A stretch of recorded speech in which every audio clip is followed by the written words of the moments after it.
Have you ever felt like you were trying your hardest and still somehow messing everything up?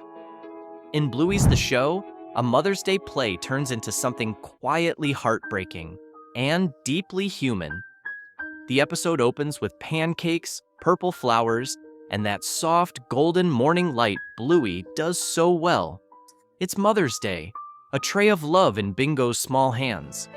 But just before the celebration reaches its mark, she trips. The tray crashes, the flowers scatter, and just like that, Bingo vanishes. We find her curled up in a cupboard, not angry, not loud, just quietly, devastatingly sad. "I ruin everything," she whispers. These are the first breadcrumbs, the first clue that this isn't just a silly play. It's something more tender, more familiar. Because sometimes life is a kind of play, one where we're not sure if we belong on stage or if we've quietly slipped behind the curtain. How many of us have said that same thing to ourselves? Maybe not with those exact words, but in that same sinking feeling. When you give it your all and still feel like it just wasn't enough. She doesn't fall apart. She folds inward, quietly steps away, and we recognize that instinct, don't we? We don't climb into cupboards, but we step back. We quiet ourselves. We withdraw, not because we want to be alone, but because we're convinced that our presence makes things worse. For Bingo, the show becomes a second chance, a way to undo the morning, to fix what feels broken. So she and Bluey stage a reimagining of their parents' love story, a charming, chaotic play filled with accents, costumes, and bum jokes. But under the comedy, something delicate stirs. Because for Bingo, it's not just about fun, it's about proving that she can hold the moment gently, that this time she won't ruin it. At first, everything goes right. She struts with confidence, she dances, she even plays the Queen of England. For a little while, she shines. She's in it. She's enough. Until the balloon pops. Just a sound, just a moment. But for Bingo, it confirms the fear she's been holding at bay the whole time. She doesn't fall apart in front of everyone. She just quietly leaves, again. Slips away to the edge of the balcony, curls up, and says what so many of us carry deep inside. "I knew I'd ruin the show." And this is where the stage becomes something more. Because we've all had our version of the pop balloon, the moment that didn't just go wrong, but seemed to confirm something we already believed about ourselves. And standing on that edge, it's so tempting to stay small, to stay out. Not because we don't want to be part of something beautiful, but because we're scared we'll break it. And this is how it begins. Not with someone scolding her, not with punishment, but with quiet self-blame. This is how the cycle starts. The belief that you're the problem, that your presence makes things worse, that the safest thing you can do is to step away. And that's what makes what happens next so powerful and so important. Bluey doesn't lecture her. She doesn't say, "It's just a game," or "Get over it." She sits beside her. She listens. She reminds her, softly, lovingly, that it wasn't her fault. And when that doesn't work, she does something beautiful. She adapts the story for her. When the blue balloon is gone, Bluey offers a green one. When Bingo resists, Bluey offers a queen instead. It's absurd, it's playful, but it's also healing. Because Bluey isn't just trying to fix the show. She's trying to show her sister, "You're not broken. We can make this work, together." And when Bingo still hesitates, Bluey says the one thing that brings everything home. "We can't do the show without you. Your mom." That's when something shifts. Bingo takes a breath, and then, like Chili did earlier, she turns to her imaginary checklist.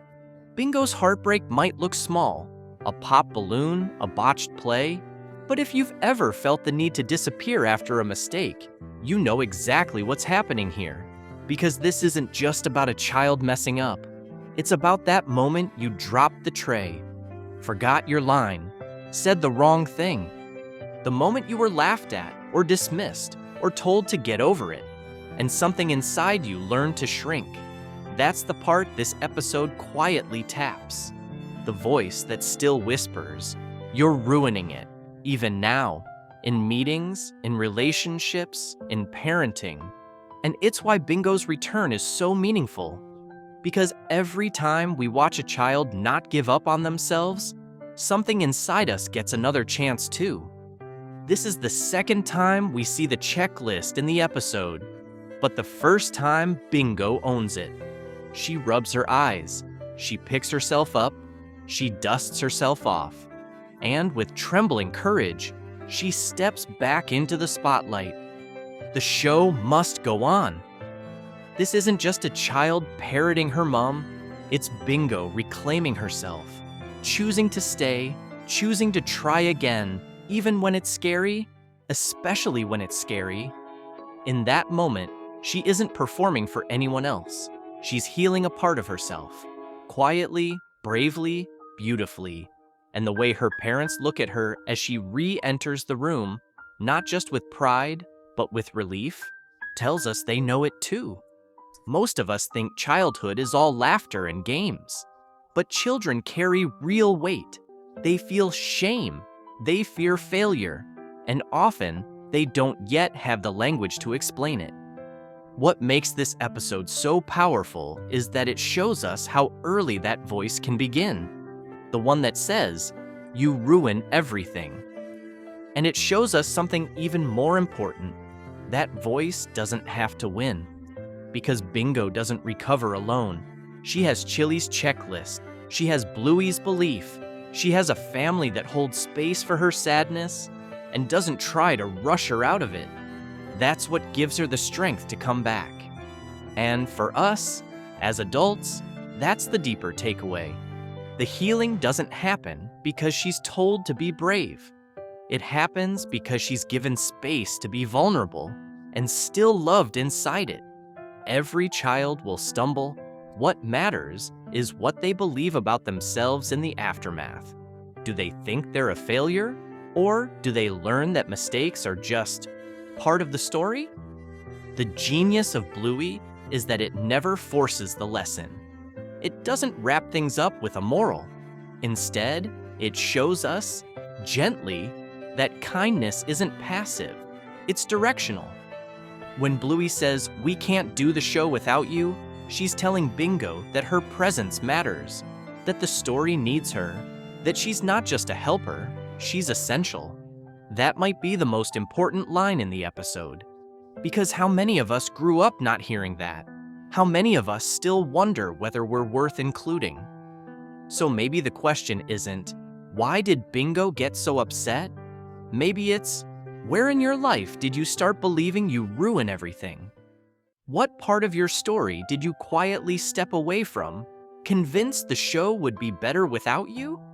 Because the truth is, we've all been Bingo, and sometimes we're Bluey too, holding the balloon, offering a way back in. The show reminds us that it's never too late to re-enter the story, to dust yourself off, to take the stage again, not because you're perfect, but because you matter. Maybe it's not a literal stage. Maybe it's the art you stopped making, the friendship you let fade, the part of you that once danced with joy, but slowly sat down. What would it take to stand back up? Not because someone clapped, not because it's perfect, but because you're allowed to be part of it, mess and all. Bingo needed that reminder. And if you did too, it doesn't mean you're broken. It just means you're still in the story. Because someone out there is waiting to say, "We can't do this without you. You're mom. You're part of this. The show doesn't work without you." Was there a moment in your life when you stepped back and didn't know how to return? Let us know in the comments. We'd love to hear your story.